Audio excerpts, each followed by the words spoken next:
Welcome back everybody to Forza Horizon 4, and today we're doing another seasonal championship. This one's called Surfers Paradise and we're going to be in S1 class Lamborghinis. So plenty of power, all-wheel drive and yeah, mid-engined layout to go with all of that power. And obviously in most cases when it comes to Lamborghini, crazy looks. So yeah, looking forward to seeing what we're going to be choosing here. Hopefully going to pick some cars that we've not used up before, or at least not used all that much. Because yeah, I do tend to go for the cars I really rather enjoy driving, or at least love to bits, rather than trying out some more interesting cars. So let's take a look at what we can drive. We're getting the Lamborghini Centenario, which I don't think is actually in S1 class. So yeah, but it is a great car and it's well worth doing the championship for if you haven't got it already. I've heard a lot of good things about this autumn championship. Suppose I'll be hearing more now that I know you've signed up. So yeah, we've got the Huracan Performante, the Standard Huracan, the Aventador, the Gallardo LP570-4 Superleggera, the Gallardo Spider version of that, the Aventador J, then the Murcielago, and then the Rebenton. So yeah, I don't think we've use the Aventador J. It is basically the hardtop but heavier because it's got to have the extra rigidity due to having no roof, but it is a crazy looking vehicle and yeah, really rather fun for that. It's the kind of things you'd expect Lamborghini to be making, and I don't think anybody really saw a convertible Aventador coming. Certainly not one with any roof or anything like that, because I don't think it actually has a roof that can be put up either, so it's not just a normal convertible, it's a pretty much a old school roadster in that regard. So let's see what we can do. Now obviously, like I said, we are heavier than the standard Aventador, while having no extra power or torque. Let's see if that actually has any negative impact. Now I'm going to get a little bit serious while we do some of these races in terms of talking, because lately my love of gaming in general, it's not necessarily Forza's fault or any game in general's fault to be honest, but it's just my general love of gaming has really rather waned recently. Now this isn't to say that this channel is going to radically change in terms of what games we play or whether or not we stop playing games at all, but definitely going to be reining it in a little bit in terms of the amount of videos that I bring out. I know I already take Sundays off, but might be another day in the week that I might take off as well, just because yeah, don't feel like there's all that much to do with Forza or BeamNG at the moment. Now granted, I could easily try out other games, but again, there's not really any other games that I'm really interested in playing, and I'm not just going to play them for the sake of it. So yeah, just going to rein it in a little bit, just to make the most of what is left of this game, and certainly what I can do on the likes of BeamNG. So yeah, just going to rein it in a little bit really. So yeah, still going to do reviews of new cars that are released on Forza on the Forza Festival playlist, especially since there's a new GTO out next week that we've not had since Forza Motorsport 4, which I am really looking forward to. But yeah, it's mainly going to be doing things that I want to do now with these games, rather than just filling in gaps in the week in between videos that I, like I said, like doing. But nonetheless, there we go. First place with the Aventador J, despite the extra weight over the standard Aventador, giving us the all-important 20 points. So yeah, let's move on to the second race. Right, for our second race, I think we're going to go for something a little bit smaller and lighter than the Aventador J, and yeah, we're going to go for the Gallardo LP570-4 Superleggera. I do on the whole prefer the convertible version, just because I prefer the looks. It's not, any faster, and as you can see, it's certainly a fair bit heavier, so yeah, it doesn't have that going for it, the convertible. Like I said, it does have the looks, which at the end of the day is all what a Lamborghini is about. So yeah, but we're going to go for the hard top, just because it's better in terms of handling and speed acceleration.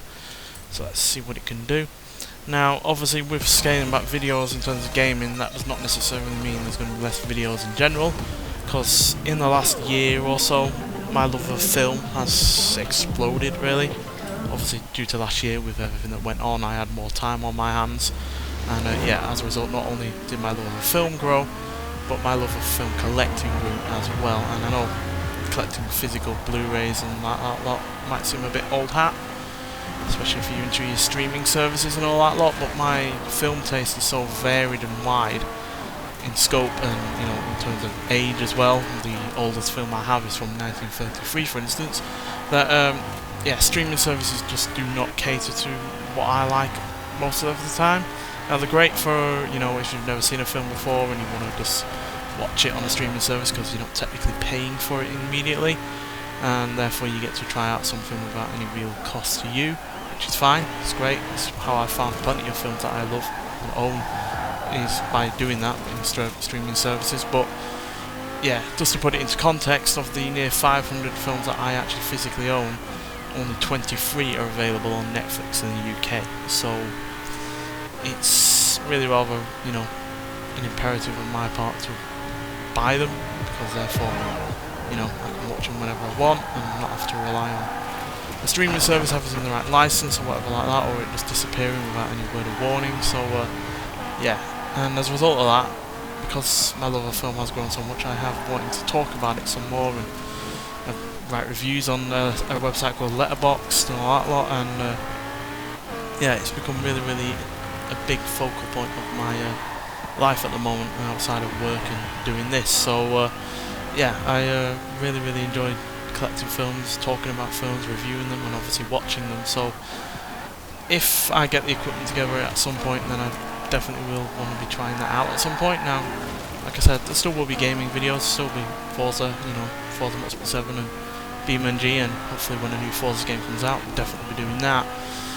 But I will be mixing in, you know, doing real life film reviews and, you know, looking at my collection and all that lot as well. So yeah, I hope you do enjoy that part, but obviously if you don't, then that's fine. You don't have to watch those videos. There'll still be these kind of videos at the end of the day alongside them. But yeah, I just want to mix up this channel a little bit. I know I'm not going to be the biggest of YouTubers at any point, so, you know, I feel like experimenting and, you know, changing things up a little bit is only going to help me mentally and in terms of, you know, enjoying doing this kind of thing in the first place. And hopefully it will, you know, widen your eyes to some stuff, films, or, you know, film collecting, or, you know, just general film entertainment as a whole, because yeah, films really did take a heavy hit last year because of everything that happened, especially with cinemas closing and all that lot. And I feel like films need a bit more love than they've been getting lately, quite frankly. So yeah, I do hope you enjoy that. But yeah, we've only come 5th in the Superleggera for some reason. Not because I've been talking, but we just could not catch up to that 4 main pack at the front, so that is a bit of a shame, given it has really good handling and a fair decent amount of acceleration. As you can see, the newer Hurricane has come in 4th, 3rd and 1st, with the Urus surprisingly coming in 2nd despite being a really heavy SUV. So yeah, 10 points there only means we drop back to 2nd place. We are only 6 points behind 1st, so we are still within a shot of winning this championship. So let's get on to that all-important 3rd and final race. Right, 3rd and final race, so I think we need a bit more power than the Superleggera they offered us. So 562 horsepower that had, but obviously it's quite lightweight at less than £3,500. But I think we're going to go for the Reventon in the final race. It's a lot heavier than most cars here. I think if we had a Urus upgraded, that would be the heaviest, yeah, by far. But yeah, £4,068 is still quite a lot for a car of this type, but it does have 641 horsepower, got a massive 6.5 litre V12 engine, and it does obviously have all-wheel drive. Fair decent amount of torque from a naturally aspirated V12 as well, and yeah, it should hopefully be better handling than the Superleggera, 7.4, 7.9, and that was 7.2 and 7.5, so yeah, we don't have quite the acceleration, but we do have the handling, so I'm hoping that's going to make up for it. And being a point-to-point, that means that we're going to have hopefully some wide open straights, so yeah, we should be able to make the most of this car's huge levels of power and really rather good top speed. And I do love the fact you can see those fans spinning around in the rear there. Nice high revving as well, more than 8,000 RPM.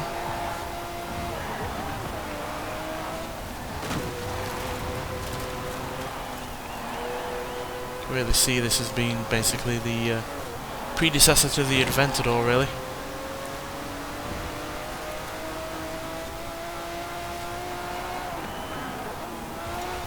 Although obviously with the Aventador it would be lighter and have even more power at 700 horsepower.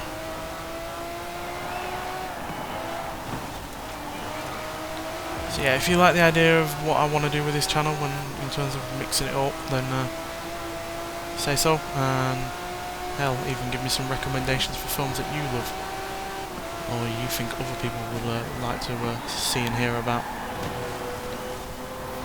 Because I'm all for extra recommendations, to be honest. Even though my watch list at the moment is ridiculous. I think it's about 1,700 films at the moment. Obviously I'm never going to expect to watch all of them, especially considering how many keep getting added week on week, but you know, when it comes to the website letterbox that I was talking about earlier, you can filter out films by streaming services, so that's why I have a watch list. That's why I know how many films are on streaming services that I actually own. I'm able to do that, which is why I love that website so much. So yeah, I highly recommend that if you're into films as well. It's a good way of, you know, cataloguing your films, logging what you've watched, finding new recommendations, and yeah, it's basically a encyclopedia of film, you know, knowledge and all that lot, really, because break everything down to years, directors, actors, musical composers. So it's a really, really good way of finding new films, and will be vital in me reviewing films and, you know, gaining new recommendations. So I recommend trying it out if you haven't already.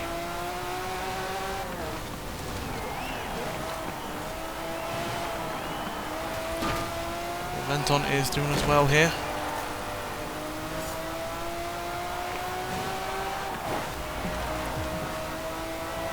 Wide open straights as I was hoping, but still plenty of power and handling to make up for that. Putting us in first place. Is that going to be enough in terms of points? Yes it is, but only just by 4 points, with that Countach right behind us by yeah, only 4 points. Then the Diablo SV in third, a Yarama S from 1972 in fourth, which will have been heavily upgraded to be in this championship, so I'm surprised it's quite as quick as it is. And then a Huracan in fifth. So yeah, there we go. I hope this video hasn't been too serious in terms of talking, because yeah, I've had a lot on my mind about this channel lately, and just really wanted to talk about it, and yeah, figured this video would be an ideal place to do that, because we're also obviously playing the game and racing and having some fun with cars as well. So yeah, thanks for watching. Hope you understand about what I want to do with this channel, and I hope you will stick around for it. And yeah, I'll see you in the next one. Bye.